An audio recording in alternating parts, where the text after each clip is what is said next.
ఇక్కడ ఒక వార్త చూడండి. ఈ రెండు వార్తలు డిఫరెంట్ అయినప్పటికీ ఈ రెండింటికి ఒక పోలిక ఉంది. నేను చెప్తా అదేందో. చనిపోయిన ప్రియుని పెళ్లాడిన ప్రియురాలు, యువకుడిని దారుణంగా చంపిన యువతి తండ్రి సోదరులు. నేను ఇది చూడండి. ఇంకా కులాంతర వివాహానికి సిద్ధమైనందునే మహారాష్ట్రలోని నాందేడ్లో కులోన్మాద హత్య. స్థానిక సాంప్రదాయం ప్రకారం ప్రియుడి మృతదేహంపై పసుపు పూసి పెళ్లాడిన యువతి పోలీసుల అదుపులో నిందితులు అంటూ ఇక్కడనేమో దారుణాతి దారుణంగా పరువు హత్య. మరి ఆ యువతి తండ్రి సోదరులు కలిసి వాడిని చంపేస్తే చివరికి ఆమె మృతదేహం పైన పసుపు పూసి మరి పెళ్లాడిందట ఆమె. సరే, ఇది ఇట్లా ఉంది కదా. ఈ మతోన్మాద కులోన్మాద హత్య ఏదైతే ఉందో దీనికి ఎగ్జాక్ట్గా ఇక్కడ హైదరాబాద్లో జీడిమెట్లలో నేలకేసి బాది కాలితో తొక్కి 5 ఏళ్ల పాపపై స్కూల్ ఆయా దాడి. గొంతు పిసికి చెంపలపై కొట్టి అమానుషం.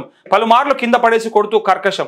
బాలికకు తీవ్ర గాయాలు, ఆసుపత్రికి తరలింపు. హైదరాబాద్లోని షాపూర్ నగర్లో దారుణమంటూ ఇగో నర్సరీ చదువుతున్న చిన్నారి పట్ల పాఠశాల ఆయా అమానుషంగా ప్రవర్తించింది. చెంపలపై కొడుతూ కింద పడేస్తూ పాపపై విచక్షణ రహితంగా దాడి చేసింది. బాలిక జుట్టు పట్టుకొని తలను పలుమార్లు సిమెంట్ నేలకేసి బాధింది. అంతటితో ఆగాక ఇగో చిన్నారిని కాలితో తొక్కుతున్న ఆయా లక్ష్మమ్మ అంటూ, ఏం తల్లి నీకు పిల్లలు లేరా?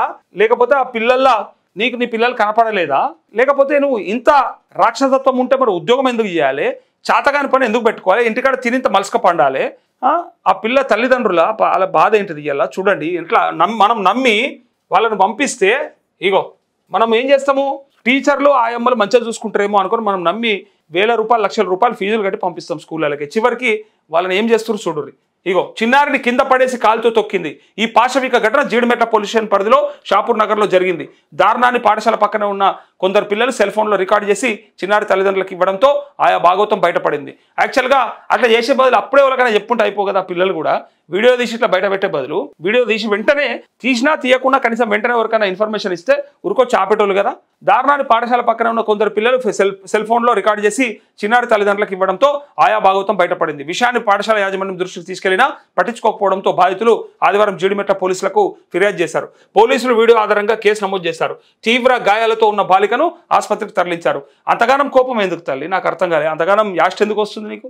డ్యూటీ చేయడానికి అంత బాధ అవుతుందా? అంతగానం కొట్టుడైంది నాకు అర్థం కాలేదు. పోలీసులు బాధితులు తెలిపిన వివరాల ప్రకారం ఒడిశా ప్రాంతానికి చెందిన సంతోషి కలియా దంపతులు తమ 5 ఏళ్ల కుమార్తె ధరిత్రితో కలిసి బతుకుదెరువు కోసం 4 నెలల క్రితం హైదరాబాద్కు వచ్చారు. సంతోషి షాపూర్ నగర్లోని పూర్ణిమ స్కూల్లో ఆయాగా పనిచేస్తోంది. ధరిత్రి అదే పాఠశాలలో నర్సరీ చదువుతోంది. ఈ కుటుంబం పాఠశాల ఆవరణలో ఒక గదిలో ఉంటుంది. ఆ పక్కనే మరో గదిలో అదే పాఠశాలలో ఆయాగా పనిచేస్తున్న లక్ష్మమ్మ ఉంటుంది. సంతోషి బడి బస్సులో పిల్లలను ఇంటి దగ్గర దించి రావడం వంటి పనులు చేస్తుంది. అయితే తల్లిదండ్రులు ఇంట్లో లేని సమయంలో లక్ష్మమ్మ కొన్ని రోజులుగా చిన్నారిని చితకబాదుతోంది. ఈ విషయాన్ని ఆ పాప అనేక సార్లు తల్లికి చెప్పింది. అయితే సంతోషి ప్రశ్నించగా తానెందుకు కొడతానని లక్ష్మమ్మ సమాధానం చెప్పింది.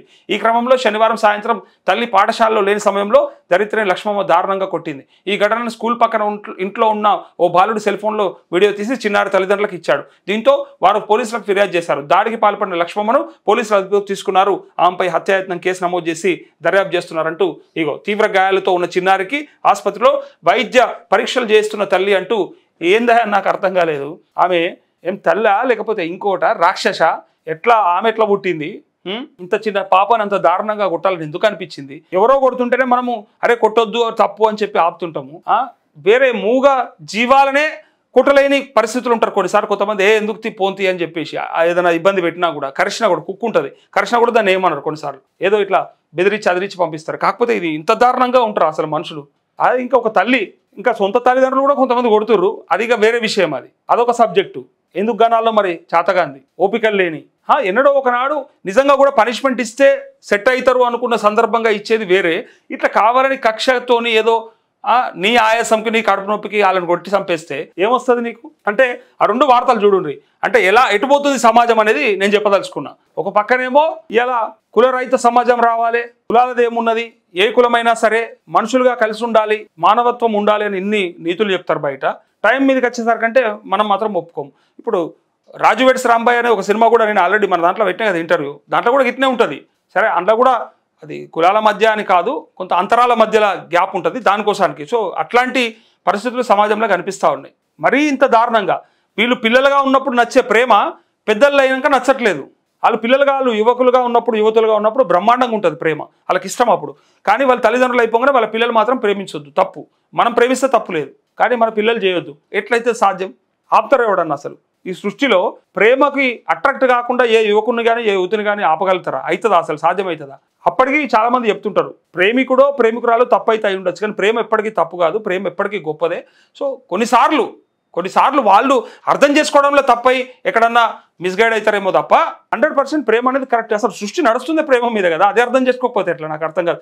పాలకులకు ప్రజల మీద ప్రేమ ఉండాలి, భార్య మీద భర్తకి ప్రేమ ఉండాలి, పిల్లల మీద తల్లిదండ్రులకు ప్రేమ ఉండాలి, పిల్లలకి తల్లిదండ్రుల మీద ప్రేమ ఉండాలి. ఇదే కదా సమాజం నడిచేది. తోబుట్టుల మీద మిగిలిన తోబుట్టులకు ఉండాలి. ఇట్లా ఉంటేనే కదా నడిచేది, లేకపోతే ఎట్లా నడుస్తుంది? సో ఇదంతా పోయి ఎట్లా ఏమైందంటే అందరూ మొబైల్ ఫోన్లకు అడిక్ట్ అయిపోయారు, దాంట్తోనే మాట్లాడుతున్నారు, దాంట్లోనే ఉంటున్నారు, దాంట్లోనే వ్యాపారాలు, దాంట్లోనే ఉద్యోగాలు, ఇంకా వేరే ఎవ్వంతో పట్టలేదు. కూర్చొని నలుగురు కలిసి మాట్లాడేది లేదు, నలుగురు కూర్చొని కష్ట సుఖాలు చెప్పుకునేది లేదు. చిన్నప్పుడు నా దగ్గర కొన్ని పాత ఫోటోలు ఉంటాయి, 30-40 ఏళ్ళ కింది. అప్పటి మా కుటుంబ సభ్యులు వేరే వాళ్ళేవో కొన్ని చూసిన నేను. అప్పుడు వాళ్ళు ఫోటో తీసినప్పుడు వాళ్ళంతా కూర్చొని ఎక్కడో మాట్లాడుకుంటున్నారు. అంటే వీళ్ళు తీసిన ఫోటోని వాళ్ళు ఇట్లా దిగి ఇట్లా నిలబడి ఇట్లా ఇప్పట్లాగా ఇట్లా ఫోజులు ఇచ్చి ఇట్లా సెల్ఫీలకు ఇట్లా కటింగ్లు కొట్టే సెల్ఫీలు కావవి.